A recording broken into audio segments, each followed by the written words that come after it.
আসসালামু আলাইকুম, শুভেচ্ছা সহ আমন্ত্রণ চ্যানেল আই সংবাদে। সংবাদে আপনাদের সাথে আছি আমরা দুজন, আমি নবনীতা এবং আমি আহমেদ মেহেদী হাসান।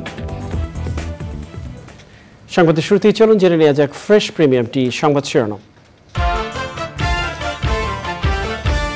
সারা দেশে সমবায়ের ধারণায় দারিদ্র্য বিমোচন ও জীবন মান উন্নয়নে প্রধানমন্ত্রীর নির্দেশনা, পেনশন স্কিমে যুক্ত হওয়ার তাগিদ। চট্টগ্রামে প্রশিক্ষণ বিমান বিধ্বস্ত হয়ে নিহত পাইলট আসিম জাওয়াদের প্রতি শেষ শ্রদ্ধা, মানিকগঞ্জে দাফন। কর্মীদের দমন করার শক্তি কারণেই বলছে বিএনপি, আন্দোলনে ব্যর্থ হয়ে আবারও বিশৃঙ্খলা সৃষ্টির চেষ্টার অভিযোগ আওয়ামী লীগের। এবং জিম্বাবুয়েকে টানা চতুর্থ টি-20তে হারিয়ে সিরিজে 4-0 বাংলাদেশের লিড। মিরপুরে রুদ্ধশ্বাস লড়াইয়ে টাইগারদের 5 রানের জয়।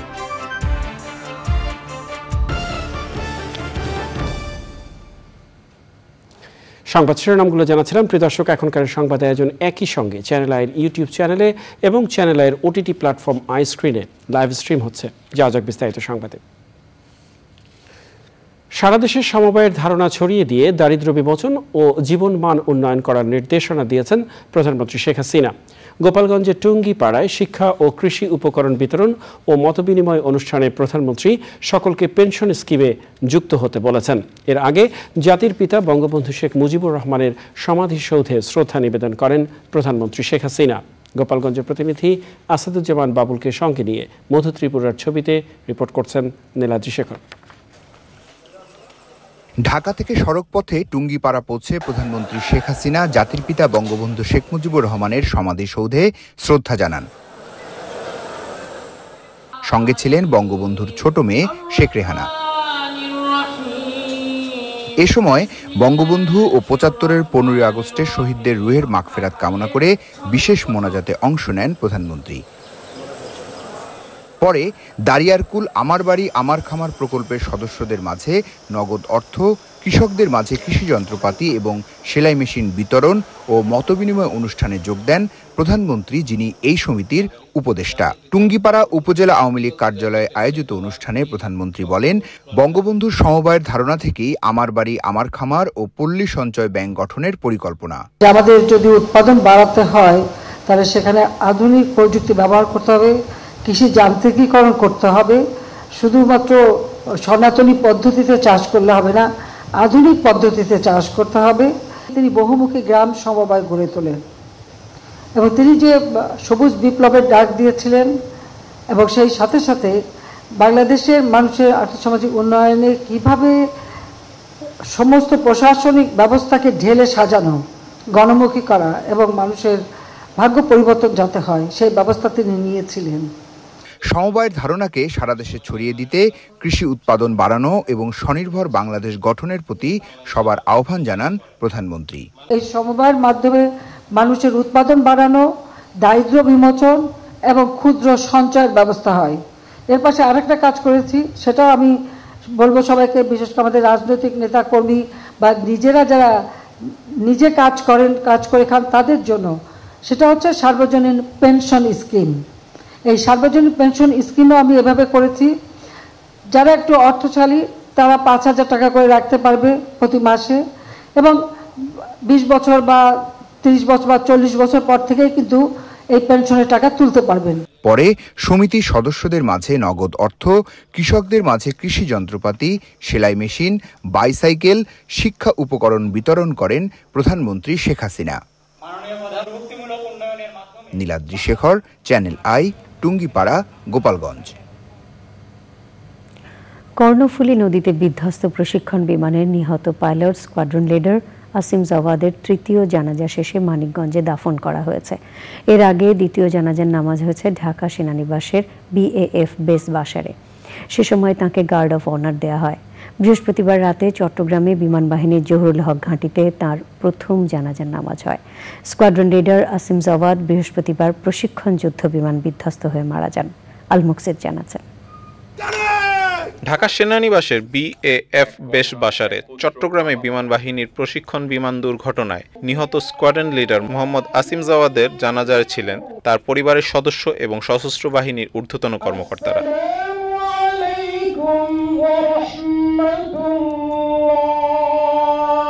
সেনাবাহিনী, নৌবাহিনী ও বিমান বাহিনীর প্রধানদের পক্ষ থেকে তাদের প্রতিনিধিরা নিহত পাইলটের প্রতি শ্রদ্ধা নিবেদন করেন। আমার এই ডাক্তারি জীবনে আমি অনেক লাশ দেখেছি, অনেক কাটাছিঁড়াও করেছি। আমার ছেলেকে আমি বুঝতে পারছি ইজেকশন হয়েছে, আমি বুঝতে পারছি হয়তোবা সে বেঁচে যাবে, কিন্তু আল্লাহর ওকে নিয়ে যাবে এইভাবে। সবাই ওর পেশাগত জীবনে ওর দায়িত্ব পালন করতে যে কারো মনে যদি কোনো প্রকার বিন্দুমাত্র কোনো আঘাত দিয়ে থাকে, আপনারা দয়া করে ওকে মাফ করে দিবেন, অন্তঃস্থল থেকে মাফ করে দিবেন। শোকে ভেঙে পড়েন আসিমের স্বজন ও সহকর্মীরা। ফিউনারেল প্যারেড শেষে স্কোয়াড্রন লিডার মোহাম্মদ আসিম জাওয়াদের মরদেহ রাষ্ট্রীয় মর্যাদায় মানিকগঞ্জ সদর কবরস্থানে দাফনের জন্য নিয়ে যাওয়া হয়। সেখানেই তার চিরশয়ান।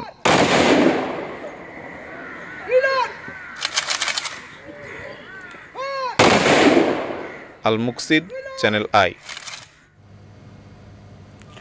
সরকারের জনসমর্থন শূন্যের কোঠায় মন্তব্য করে বিএনপির স্থায়ী কমিটির সদস্য গয়েশ্বরচন্দ্র রায় বলেছেন, উপজেলা নির্বাচনেও জনগণ এই সরকারকে বর্জন করেছে। নয়াপল্টনের সমাবেশে তিনি বলেন, বিএনপির কর্মীরা ক্লান্ত হলেও হতাশ নয়, তাদের দমন করার শক্তি কারণেই। আক্তার হোসেন জানাচ্ছেন। সাবেক প্রধানমন্ত্রী বেগম খালেদা জিয়ার সুচিকিৎসা ও সকল রাজবন্দীর নিঃশর্ত মুক্তির দাবিতে রাজধানীর নয়াপল্টনে ঢাকা মহানগর দক্ষিণ বিএনপির সমাবেশ। বিএনপি নেতারা বলেন, সরকারের জনসমর্থন শূন্যের কোঠায়, উপজেলা নির্বাচনে তা আবারও প্রমাণ হয়েছে। এই নির্বাচনে ভোটারের উপস্থিত যতটুকু ছাগল জানোয়ারের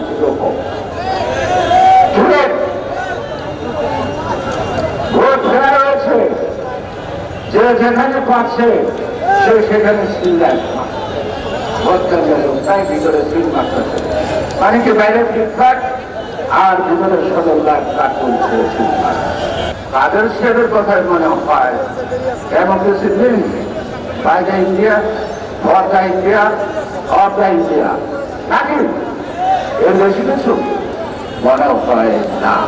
আওয়ামী লীগ নেতাদের সমালোচনা করে গয়েশ্বরচন্দ্র রায় বলেন, দেশের জনগণ নয়, ভারতই আওয়ামী লীগকে বাঁচিয়ে রেখেছে। আমাদের কর্মীরা ক্লান্ত কিন্তু হতাশ নয়। অত্যাচার নির্যাতনকে সহ্য করে এখনো খুব প্রাণ করে দাঁড়িয়ে আছে স্বাধীনতা রক্ষার। এই স্বাধীনতা কেড়ে নেওয়ার ক্ষমতা প্রতিবেশীদের নাই। সমাবেশ শেষে বিএনপির কেন্দ্রীয় কার্যালয়ের সামনে থেকে প্রতিবাদী বিক্ষোভ মিছিল করেন নেতাকর্মীরা। Akhtar Hossain, channel I, Dhaka. এদিকে আওয়ামী লীগের সাধারণ সম্পাদক ওবায়দুল কাদের বলেছেন, নির্বাচন ঠেকাতে ব্যর্থ হয়ে বিএনপি আবারও আন্দোলনের নামে বিশৃঙ্খলা সৃষ্টি ও সন্ত্রাসী কর্মকাণ্ডের চেষ্টা করছে। যারা খালেদা জিয়ার চিকিৎসা নিয়ে রাজনীতি করে তারা দেশের বিরুদ্ধে যে কোনো কিছুই করতে পারে বলেও মন্তব্য করেন ওবায়দুল কাদের। বিস্তারিত ওবায়দুল রশিদের রিপোর্টে। রাজধানীর বঙ্গবন্ধু এভিনিউয়ে কেন্দ্রীয় কার্যালয়ে আওয়ামী লীগের যৌথ সভায় দলের সাধারণ সম্পাদক ওবায়দুল কাদের বলেন, বিএনপির সভা সমাবেশ মানে সন্ত্রাস এবং নৈরাজ্য। আন্দোলনে ব্যর্থতা এবং নির্বাচন ঠেকাতে ব্যর্থতা, এই ব্যর্থতার পর বিএনপি দেশে আন্দোলনের নামে বিশৃঙ্খলা ও সন্ত্রাস সৃষ্টি পায়তারা করছে। বিএনপির সমাবেশ মানে বিশৃঙ্খলা, রক্তপাত। ওবায়দুল কাদের বলেন, বিএনপির ঘরে গণতন্ত্র নেই, তারা বারবার গণতন্ত্রকে প্রহসনে পরিণত করেছে। খালেদা জিয়ার চিকিৎসা নিয়ে যারা রাজনীতি করে তারা দেশের বিরুদ্ধে যে কোনো ধরনের ষড়যন্ত্র, অপরাজনীতি করতে পারে। উপজেলা নির্বাচন ঘিরে ষড়যন্ত্র আছে, সতর্ক থাকতে হবে। কোন সংঘাতে আমরা জড়াবো না, শান্তিপূর্ণ পরিবেশ বজায়। বিএনপি যতদিন গণতান্ত্রিক ধারার সুষ্ঠু ইতিবাচক রাজনীতিতে ফিরে না আসবে ততদিন তারা জনবিচ্ছিন্ন হবে। Obaidul Rashid, channel I, Dhaka. আগামী 14 মে 2 দিনের সফরে বাংলাদেশে আসছেন মার্কিন সহকারী পররাষ্ট্রমন্ত্রী ডোনাল্ড লু। দ্বাদশ জাতীয় সংসদ নির্বাচনের পর এটি তার প্রথম ঢাকা সফর। দ্বিপাক্ষিক সম্পর্ক জোরদারের পাশাপাশি লুর সফরে রোহিঙ্গা সংকট নিয়ে আলোচনা হবে বলে জানিয়েছেন পররাষ্ট্রমন্ত্রী ডক্টর হাসান মাহমুদ। বাংলাদেশের সঙ্গে সম্পর্কের ক্ষেত্রে যুক্তরাষ্ট্র নতুন কৌশল অবলম্বন করতে পারে বলে মনে করেন আন্তর্জাতিক বিশ্লেষকরা। বিস্তারিত মইনুল হাসানের রিপোর্টে। দ্বাদশ জাতীয় সংসদ নির্বাচনের আগে যুক্তরাষ্ট্রের নানামুখী তৎপরতা থাকলেও নির্বাচনের পর দেশটির দক্ষিণ ও মধ্য এশিয়ার বিষয়ক সহকারী পররাষ্ট্রমন্ত্রী ডোনাল্ড লুর এই প্রথম ঢাকা সফর। এবার লু কি বার্তা নিয়ে আসছেন তা নিয়ে রাজনৈতিক অঙ্গনে চলছে নানা আলোচনা। তবে তার এই সফর নিয়ে দেশের জন্য ইতিবাচক বলে মনে করছেন কূটনীতিক, আন্তর্জাতিক সম্পর্ক বিশ্লেষক ও সরকারি দলীয় নেতারা। ডোনাল্ড লুর সফরে রোহিঙ্গা ইস্যু, দ্বিপাক্ষিক বাণিজ্য ও বাংলাদেশের নতুন সরকারের সাথে বন্ধুত্বের সম্পর্ক গড়ে তোলার ব্যাপারে আলোচনা হবে বলে জানিয়েছেন পররাষ্ট্রমন্ত্রী। ডোনাল্ড লু মূলত আসছেন হচ্ছে রোহিঙ্গা ক্রাইসিস নিয়ে আলাপ আলোচনা করার জন্য এবং এই ক্ষেত্রে আমাদের যে সহযোগিতা সেটি নিয়ে আলাপ আলোচনা করা এবং অন্যান্য বিষয়গুলো নিশ্চয়ই আলোচনায় আসবে। আমাদের দুই দেশের যে অত্যন্ত চমৎকার বন্ধুত্বপূর্ণ সম্পর্ক আছে সেটি আরও গভীরে প্রতীত। আন্তর্জাতিক বিশ্লেষকরা মনে করেন বাংলাদেশের সাথে বিনিয়োগ, বাণিজ্যিক সম্পর্কের সুযোগ হাতছাড়া করতে চায় না যুক্তরাষ্ট্র। বহুমাত্রিক কাঠামোর মেইন হলো যে আমি আমার অর্থনীতিটাকে শক্তিশালী করতে পারছি কিনা। এখন বাংলাদেশ কয়েক বছর ধরে যেহেতু বড় আকারেই একটা কাঠামো তৈরি করেছে এবং এর একটা উন্নয়নের কাঠামোর মধ্যে সে পড়েছে, স্বাভাবিকভাবে উৎসাহ বেড়েছে। এখন এই বহুমাত্রিক কাঠামো স্বাভাবিকভাবে এই মাল্টিপোলার ওয়ার্ল্ডে চীন, রাশিয়া, জাপান, তারপরে আমেরিকা, ইউকে সবাই ইন্টারেস্ট থাকবে, কারণ সে জানে ভালো করে যে আমি যদি ইন্টারেস্ট না থাকে তাহলে আমি কিন্তু আমার লস, কারণ ওই দেশ আমার উপর আর তাকিয়ে থাকবে না, ওই দেশ কিন্তু অন্য দেশে। ডোনাল্ড লুর সফর রাজনৈতিক তেমন প্রভাব ফেলবে না বলে মনে করেন এই বিশ্লেষক। বাংলাদেশের গণতন্ত্র যদি পরিবর্তন করতে হয় সেটা বাংলাদেশের জনগণ ছাড়া উপায় নেই, যেটা হয়তো আমেরিকা বুঝতে হয়তো দেরি হয়েছে। আমি মনে করি না যে ডোনাল্ড লুয়ের মাধ্যমে বা বিদেশি কোনো শক্তির মাধ্যমে আমাদের গণতন্ত্র শক্তিশালী হয়, বরং আরো ক্ষতি হয়। অংশীদারত্বের ক্ষেত্রে অগ্রাধিকার হিসাবে আঞ্চলিক ও বৈশ্বিক নিরাপত্তা, অর্থনৈতিক উন্নয়ন, জলবায়ু পরিবর্তন ও জ্বালানি মানবিক সহায়তার মতো বিষয়গুলো লুর সফরে আলোচনায় প্রাধান্য পাবে। Mainul Hasan, channel I, Dhaka. এবারে আই স্পোর্টস। চলে যাচ্ছে সংবাদের পরবর্তী অংশে। দাবি পূরণের আশ্বাসে অনির্দিষ্টকালের জন্য সারা দেশে কর্মবিরতি স্থগিত করে কাজে ফিরে যাচ্ছেন সারা দেশের ৮০টি পল্লী বিদ্যুৎ সমিতির কর্মকর্তা কর্মচারীরা। বিকেলে রাজধানী সেগুনবাগিচায় ঢাকার রিপোর্টার্স ইউনিটিতে এক সংবাদ সম্মেলনে এ ঘোষণা দেন তারা।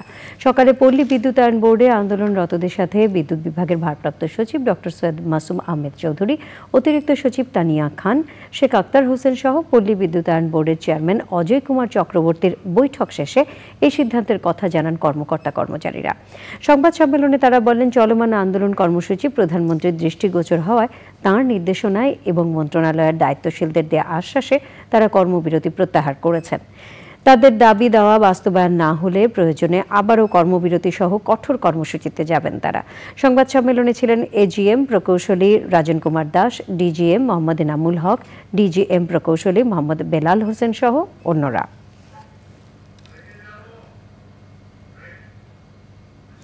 এরই সাথে সংবাদে নিয়ে নিচ্ছি খানিকক্ষণের বিরতি।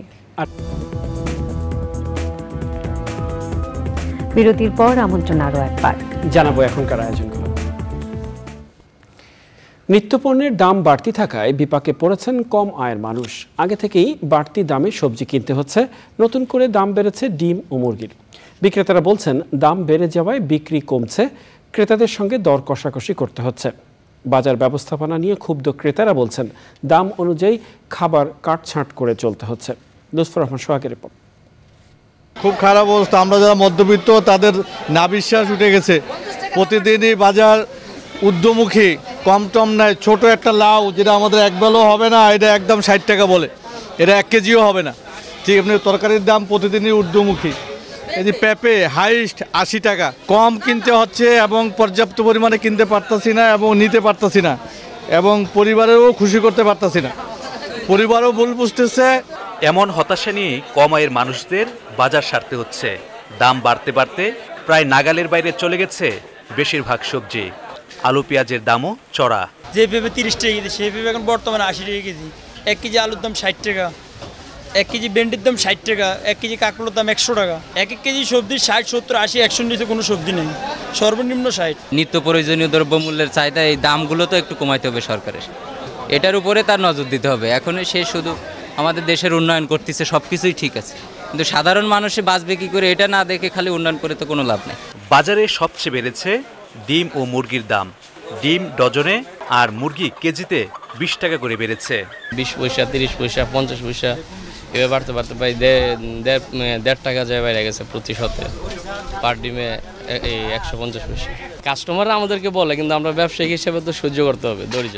এই ধরেন কালকে মুরগি বেচছি 200 টাকা, 210 টাকা, আজকে মুরগি কিনে আনছি 210 টাকার উপরে। হ্যাঁ, বিক্রি তো কমতেছে। যে দোকানে আমরা পার দোকানে 300, 350, 400 কেজি মাল বেচছি, এখন কেনা 200 কেজি মাল বেচতে কষ্ট হয়েছে।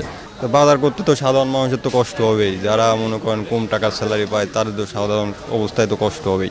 নতুন দরে বাড়তি খরচ পড়ছে তেল কিনতে, স্বস্তি নেই চালের বাজারেও। লুৎফর রহমান সোহাগ, চ্যানেল আই, ঢাকা।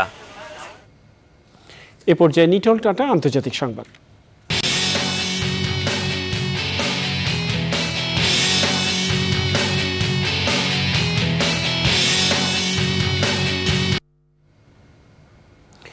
গাজায় 7 মাসের বেশি সময় ধরে চলা যুদ্ধ বন্ধে যুদ্ধবিরতির আলোচনা কোনো ধরনের চুক্তি ছাড়াই শেষ হয়েছে। রাফায় ইসরায়েলি বাহিনী বোমাবর্ষণ চালিয়ে যাচ্ছে। দিকে হামলার জেরে শহরটি ছেড়ে এরই মধ্যে পালিয়ে গেছেন 80,000-এর বেশি ফিলিস্তিনি। বিস্তারিত মাহফুজুল হাসানের রিপোর্টে। গাজায় যুদ্ধবিরতির চুক্তির জন্য মিশরের কায়রোয় বৈঠক করেছিল হামাস, ইসরায়েল, যুক্তরাষ্ট্র, মিশর ও কাতারের প্রতিনিধিরা। তবে সে আলোচনা শেষমেশ ভেস্তে গেছে। হামাস জানিয়েছে, যুদ্ধবিরতির আলোচনার জন্য মিশরের কায়রোয় যাওয়া তাদের প্রতিনিধি দল কোনো চুক্তি ছাড়াই কাতারে ফিরে যাচ্ছে। হামাস মনে করছে, গাজার যুদ্ধবিরতির বিষয়টি এখন পুরোপুরি ইসরায়েলের উপর নির্ভর করছে। দুদিনের বৈঠকে মধ্যস্থতাকারীদের মাধ্যমে গাজায় যুদ্ধবিরতি সংক্রান্ত প্রস্তাব পেশ করে হামাস।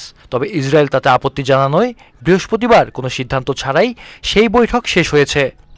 হামাসের পেশ করা সেই প্রস্তাবে গাজা উপত্যকা থেকে ইসরায়েলি সেনাদের প্রত্যাহার, বাস্তুচ্যুত ফিলিস্তিনিদের নিজেদের বাড়িঘরে ফিরে আসার সুযোগ প্রদান, হামাসের কাছে থাকা জিম্মিদের বিনিময়ে ইসরায়েলের কারাগারগুলোতে বন্দী ফিলিস্তিনিদের মুক্তি এবং গাজায় স্থায়ী যুদ্ধবিরতির মতো ইস্যুগুলো অন্তর্ভুক্ত করা হয়েছিল।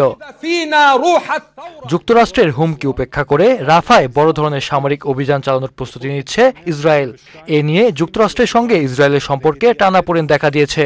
ইসরায়েলে মার্কিন অস্ত্রের চালান বন্ধের বিষয়ে যুক্তরাষ্ট্রের প্রেসিডেন্ট জো বাইডেনের হুমকির প্রতিক্রিয়ায় ইসরায়েলের প্রধানমন্ত্রী বেনিয়ামিন নেতানিয়াহু বলেছেন, প্রয়োজনে তার দেশ একাই দাঁড়াতে পারবে। ইসরায়েলের হামলায় গাজার বেশিরভাগ এলাকা ধ্বংসস্তূপে পরিণত হয়েছে আগেই। এখন বাকি রয়েছে শুধু দক্ষিণাঞ্চলীয় শহর রাফা। ক্রমেই এ শহরে হামলা জোরদার করছে ইসরায়েল। জাতিসংঘ জানিয়েছে, এ হামলার জেরে ইতিমধ্যেই শহরটি ছেড়ে পালিয়ে গেছেন 80,000-এর বেশি মানুষ। রাফার বিভিন্ন অংশে ক্রমাগত বোমাবর্ষণের মধ্যে ইসরায়েলি ট্যাঙ্কগুলি শহরের কাছাকাছি এসে জড়ো হচ্ছে বলেও জানা গেছে। Mahfuzul Hasan, channel I. এবারে আই স্ক্রিন সাংস্কৃতিক সংবাদ।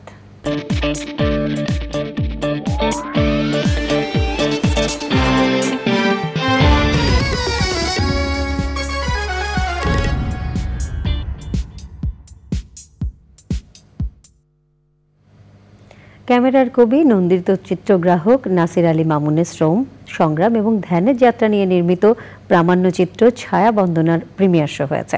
যুক্তরাজ্য প্রবাসী বাংলাদেশি নির্মাতা মকবুল চৌধুরী এই প্রামাণ্যচিত্র নির্মাণ করেছেন।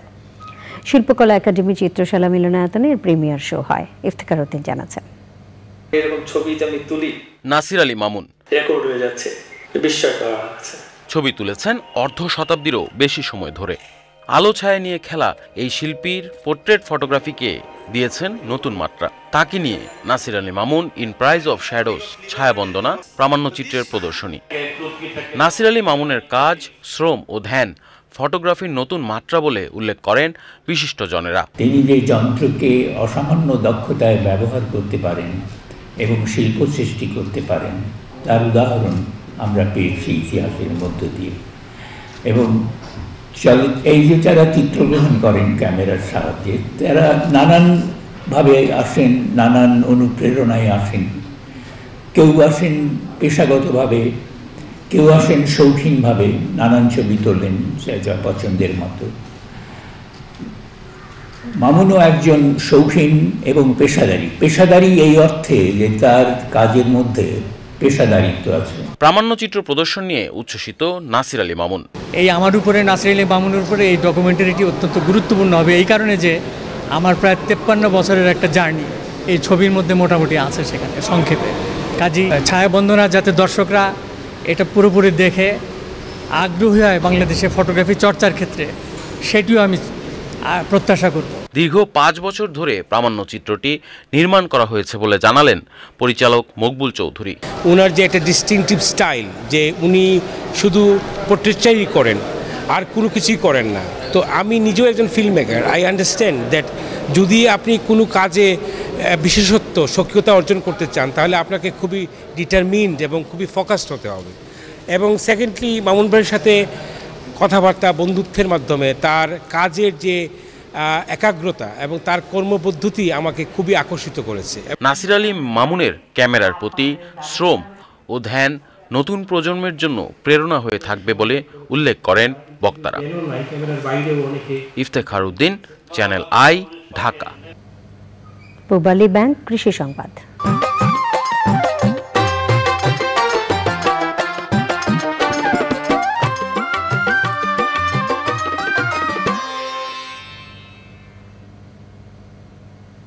সাতক্ষীরায় গত বৃহস্পতিবার থেকে আনুষ্ঠানিকভাবে আম পাড়া শুরু হয়েছে। নির্ধারিত দিনপঞ্জি অনুযায়ী গোপালভোগ, গোবিন্দভোগ সহ স্থানীয় জাতের আম পাড়া হচ্ছে।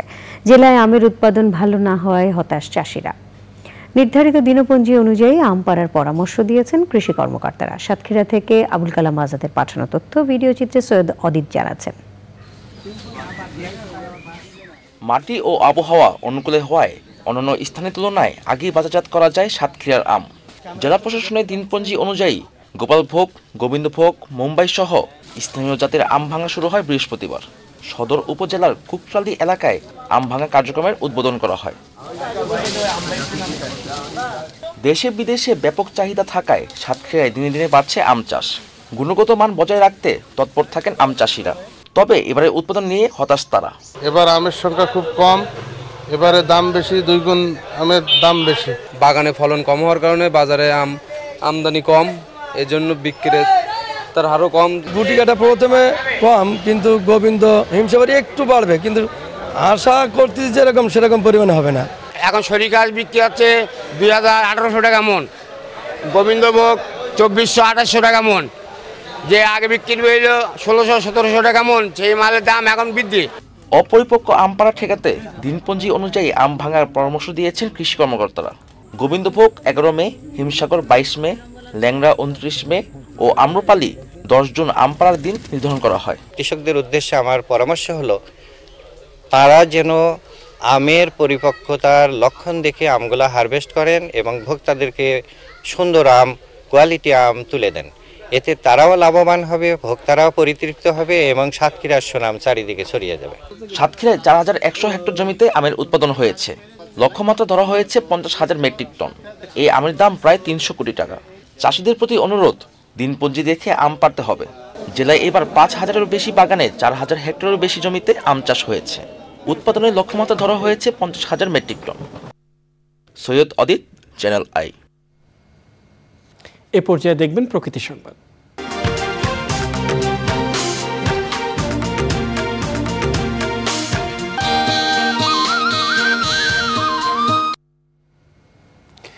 খননের অভাব ও অব্যবস্থাপনায় নাব্য হারিয়ে ধুধু বালুচরে পরিণত হয়েছে নীলফামারীর তিস্তা, ইছামতি সহ 25টি নদ নদী।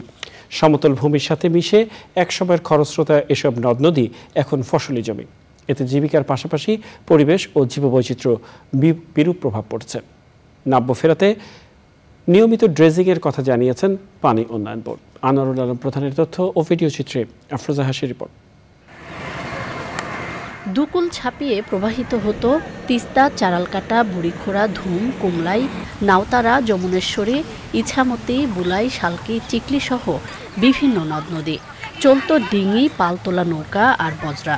ছিল চিরচেনা প্রমত্তা নদীর রূপ, কিন্তু কালের বিবর্তন আর রক্ষণাবেক্ষণের অভাবে নদীগুলো এখন মরে গেছে।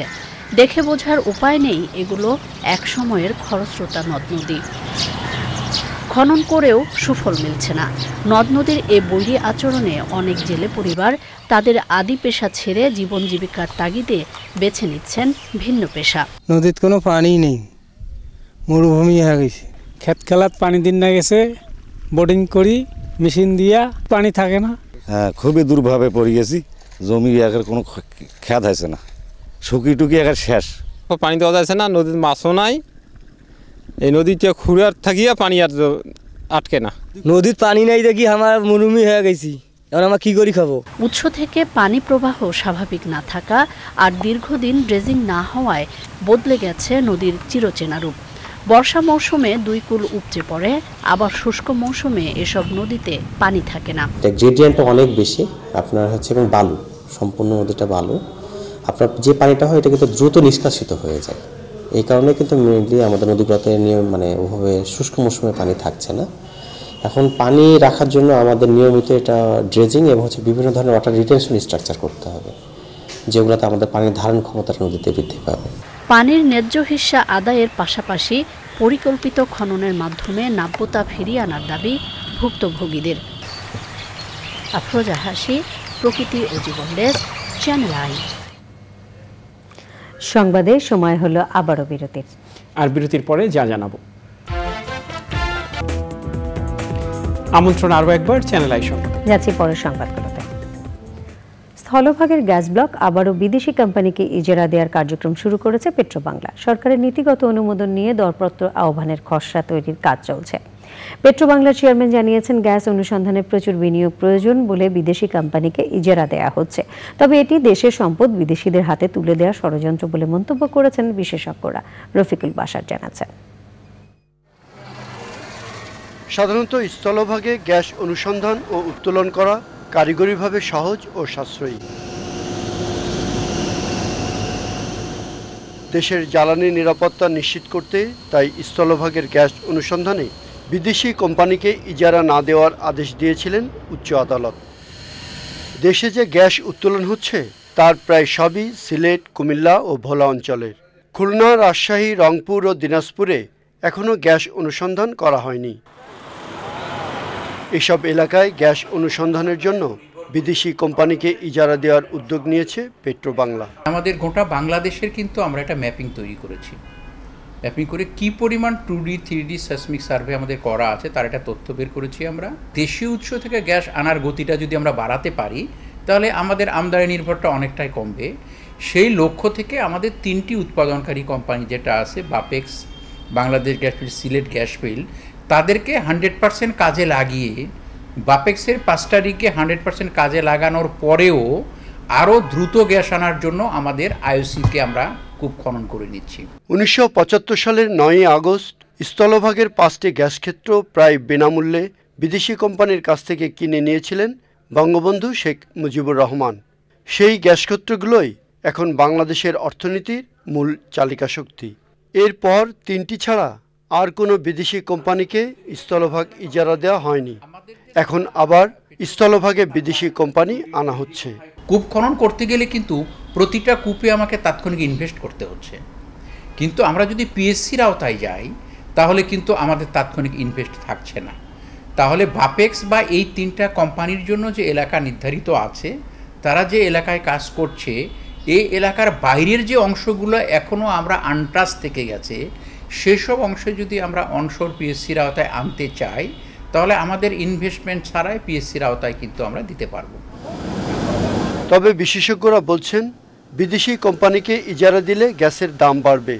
নিজস্ব অর্থায়নে অনুসন্ধানে গ্যাস উন্নয়ন তহবিলে যে অর্থ আছে তা দিয়েই অনুসন্ধান করা সম্ভব।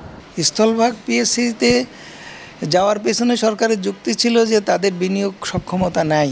গ্যাস উন্নয়ন তহবিল গঠন করে প্রায় 1,500 কোটি টাকা বছরে তারা পায়। তো সেই 1,500 কোটি টাকা তারা খরচ করতে পারেনি। 2022 সালে দেখা গেছে যে 65% আনস্পেন্ড রয়ে গেছে। এখন আইওসির গ্যাসের দাম দেখা যাচ্ছে যে 2 টাকার নিচে, তার 4 টাকার উপরে বাপেক্সের গ্যাসের দাম পড়ে গেছে। তো সেই জায়গা থেকে এখন আইওসিতে যাওয়ার উদ্দেশ্য, এটা তো বলা যেতে পারে যে ভয়ঙ্কর, একেবারে কন্ট্রাডিকশন, স্ববিরোধিতা সরকারের জন্য। পয়সা এখন আছে, তাহলে কেন বাপেক্সকে শতভাগ সক্ষমতায় গ্যাস উত্তোলন করা হবে না? বিদেশি কোম্পানি নির্বাচনে বর্তমান উৎপাদন অংশীদারি চুক্তির অভিজ্ঞতায় জুনের মধ্যে প্রাথমিক খসড়া তৈরি করে আন্তর্জাতিক পরামর্শ দিয়ে পর্যালোচনা করা হবে। পরে অনুমোদনের জন্য পাঠানো হবে জ্বালানি বিভাগে। Rafiqul Bashar, channel I, Dhaka. বিয়ের পর সন্তান নেয়ার সময় নির্ধারণে স্বাস্থ্য সংশ্লিষ্টদের পরামর্শ নিতে দম্পতিদের আহ্বান জানিয়েছেন বিশেষজ্ঞ স্ত্রী রোগ চিকিৎসক অধ্যাপক ডাক্তার রওশন আরা।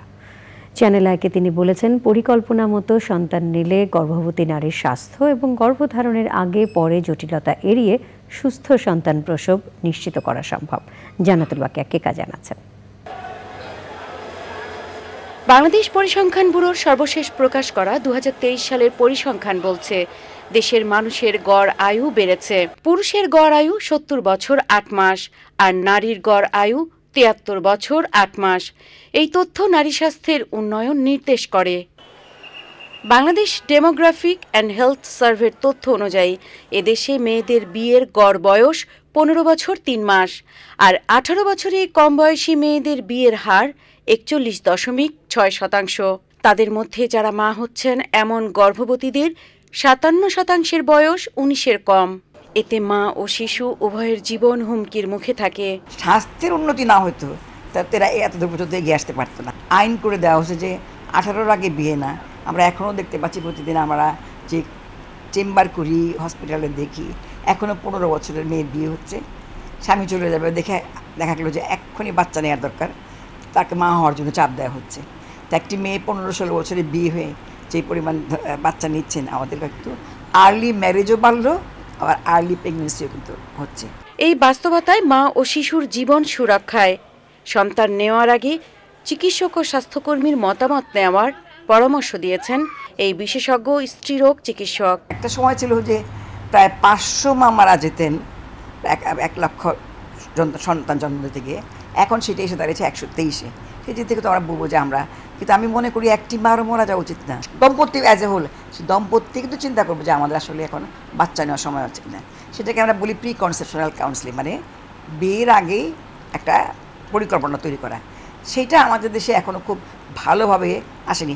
কাউন্সেলিং করলো, অথবা ইউনিয়ন কাউন্সিলের যে চিকিৎসক থাকেন তাকেও যদি কাউন্সেলিং করলো, বা ওই যে পরিবার পরিকল্পনা অধিদপ্তরে যারা মাঠ কর্মীরা আছেন তারাও কিন্তু আজকাল এটা কাউন্সেলিং করে। দেশে শিশু মৃত্যুর হার বর্তমানে প্রতি 1000-এ 33 জন। অপুষ্টি শিকার ও অপরিণত বয়সী মায়েরা সন্তান জন্ম দিলে মা ও সন্তানের মৃত্যু ঝুঁকির পাশাপাশি জন্মগত নানান শারীরিক মানসিক জটিলতা দেখা দেয়। এ কারণেই সন্তান নেওয়ার বিষয়ে পরামর্শ গ্রহণের ওপর এতটা জোর দিয়েছেন এই বিশেষজ্ঞ। জান্নাতুল বাকিয়া কেকা, চ্যানেল আই, ঢাকা। বরাবরের মতো উৎসবমুখর পরিবেশে ঢাকা বিশ্ববিদ্যালয়ের গণযোগাযোগ ও সাংবাদিকতা বিভাগের নবীন বরণ ও অগ্রহায়ণ অনুষ্ঠান হয়েছে। বিশ্ববিদ্যালয়ের ছাত্র শিক্ষক কেন্দ্রে এই আয়োজনকে ঘিরে শিক্ষক শিক্ষার্থীদের মিলন মেলা জমে ওঠে। মিথিলা নাজনীন জানাচ্ছেন বিস্তারিত। তবুও শান্তি, তবু আনন্দ, তবু অনন্ত জাগে স্লোগানে ঢাকা বিশ্ববিদ্যালয়ের গণযোগাযোগ ও সাংবাদিকতা বিভাগ নতুনদের স্বাগত জানাচ্ছে। একই সাথে যারা শিক্ষা কার্যক্রম শেষ করেছে তাদেরও শুভেচ্ছা জানানো হয় এই আয়োজনে। পরিস্থিতির পরবর্তী 4 বছর 1962 সালে প্রতিষ্ঠার পর থেকে গত অর্ধশতকের বেশি সময় ধরে দেশের গণযোগাযোগ ও সাংবাদিকতা শিক্ষায় পথিকৃতের ভূমিকা পালন করছে বিভাগটি। এমন এমন জায়গায় আমার জার্নালিজমের বন্ধুদেরকে দেখে বিস্মিত হই যে আমরা তো পড়েছিলাম সাংবাদিকতা, ওরা এখানে কি করে এলো। তার মানে it's such a versatile subject. এখান থেকে যারা পড়ালেখা করেছে তাদের যে জ্ঞান, তাদের যে বিবেক বুদ্ধিতে উন্মোচিত করেছে, তারা দেশ সমাজ জাতিকে অন্য একটা মাত্রা দেয়। অপসাংবাদিকতা দূর করে সুস্থ সাংবাদিকতার চর্চায় বিভাগের শিক্ষার্থীরা এগিয়ে আসবে বলে আশা করছেন সংশ্লিষ্টরা। বিশ্ববিদ্যালয় এমন একটি জায়গা যেখানে শিক্ষার্থীরা আসবেন এবং তারা সেখানে তাদের সম্পূর্ণ রূপ রস শব্দ গন্ধ বর্ণ এখানে যা কিছু আছে বিশ্ববিদ্যালয়ের সব কিছু তারা আস্বাদন করবে। এখানে বিশ্ববিদ্যালয় is the talent hub, and Dhaka বিশ্ববিদ্যালয় পার্টিকুলারলি এটাকে আমরা ট্যালেন্ট হাব বা তার থেকে বেশি কিছু বলতে পারি। সত্যকে সামনে নিয়ে আসা। Journalism is about digging out the truth. নবীন এবং অগ্রাণ যারা পাচ্ছে সবাই এই জিনিসগুলো খেয়াল রাখবে। সারাদিনের এই আয়োজনে প্রাণচঞ্চল হয়ে ওঠে ঢাকা বিশ্ববিদ্যালয়ের টিএসসি চত্বর। Mithila Nasnin, channel I, Dhaka. Engineers institutions Bangladesh আইইবির 61তম কনভেনশন শনিবার সকাল 10টায় প্রধানমন্ত্রী শেখ হাসিনা কনভেনশনের উদ্বোধন করবেন। এবারের কনভেনশনের প্রতিপাদ্য বিষয় engineering and technologies for smart Bangladesh.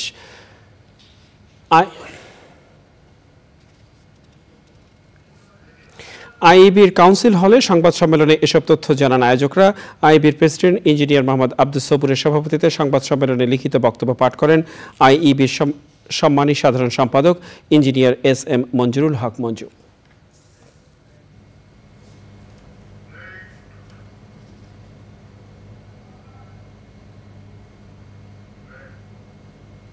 সংবাদে আবারও নিয়ে নিচ্ছি বিরতি, আর বিরতির পরে যা থাকছে আমন্ত্রণ আরও একবার চ্যানেল আই সংবাদে যাচ্ছি পরের সংবাদে। বিশ্ব সাহিত্য কেন্দ্রে বাংলাদেশের নারী আলোকচিত্রী সায়দা খানমের উপর রচিত ও সম্পাদিত দুটি গ্রন্থের প্রকাশনা উৎসব হয়েছে। বই দুটি হচ্ছে ডাক্তার সারা ফাতিমা সম্পাদিত সায়দা খানমের রচনা সংগ্রহ এবং শাহাদাত পারভেজ রচিত একজন সায়দা খানম। বইটির উপর আলোচনা করেন ইতিহাসবিদ ও গবেষক অধ্যাপক মুনতাসির মামুন, আলেয়া ফেরদৌসি, চিত্রশিল্পী ও লেখক অধ্যাপক মতলুব আলী, আলোকচিত্রী ও লেখক পাভেল রহমান।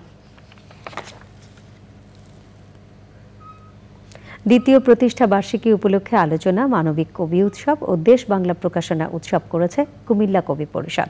রাজধানী সেগুনবাগিচার বাংলাদেশ শিশু কল্যাণ পরিষদ মিলনায়তনে অনুষ্ঠানে ছিলেন কবি ও সাহিত্যিক আসলাম সানি, কবি রেজাউদ্দিন স্টালিন, কবি পরিষদের প্রধান উপদেষ্টা কবি শামীম রুমি টিটন।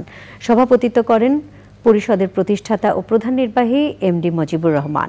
শিল্প, সাহিত্য, সংস্কৃতি এবং সাংবাদিকতায় বিশেষ অবদানের জন্য গ্লোবাল টেলিভিশনের প্রধান সম্পাদক সৈয়দ ইশতিয়াক রেজা, দৈনিক কালবেলা অনলাইনের সিনিয়র রিপোর্টার মাইদুর রহমান রুবেল, সময় টিভির চিফ রিপোর্টার খান মোহাম্মদ রুমেল, নৃত্যশিল্পী উপস্থাপক মবাশিরা নুজহাত তাসনিয়া উক্তি, সিলেট ল কলেজের প্রিন্সিপাল মোহাম্মদ আবু তাহের এবং সাপ্তাহিক বাংলা পোস্টের ভারপ্রাপ্ত সম্পাদক মোহাম্মদ অলিদ বিন সিদ্দিক তালুকদারকে সম্মাননা প্রদান করা হয়।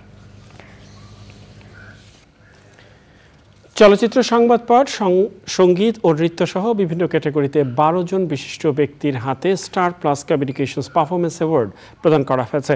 সন্ধ্যায় রাজধানীর অফিসার্স ক্লাবে আয়োজিত অনুষ্ঠানে আজীবন সম্মাননায় ভূষিত করা হয় চলচ্চিত্র পরিচালক, প্রযোজক, চিত্রনাট্যকার ও কাহিনীকার বীর মুক্তিযোদ্ধা দেলোয়ার জাহান ঝন্টুকে। এবছর সংবাদ পাঠ ক্যাটাগরিতে অ্যাওয়ার্ড পেয়েছেন চ্যানেল আইয়ের প্রিয়াঙ্কা। অনুষ্ঠানে প্রধান অতিথি ছিলেন বাংলাদেশ স্যাটেলাইট কোম্পানি লিমিটেডের চেয়ারম্যান ডক্টর শাহজাহান মাহমুদ। সংগঠনের উপদেষ্টা ফেরদৌস ওয়াহিদের সভাপতিত্বে বিশেষ অতিথি ছিলেন পুল ব্যান্ড গ্রুপের ব্যবস্থাপনা পরিচালক মোহাম্মদ রাশেদুর রহমান চঞ্চল। আয়োজনের মিডিয়া পার্টনার চ্যানেল আই। জানাবো খেলার খবর।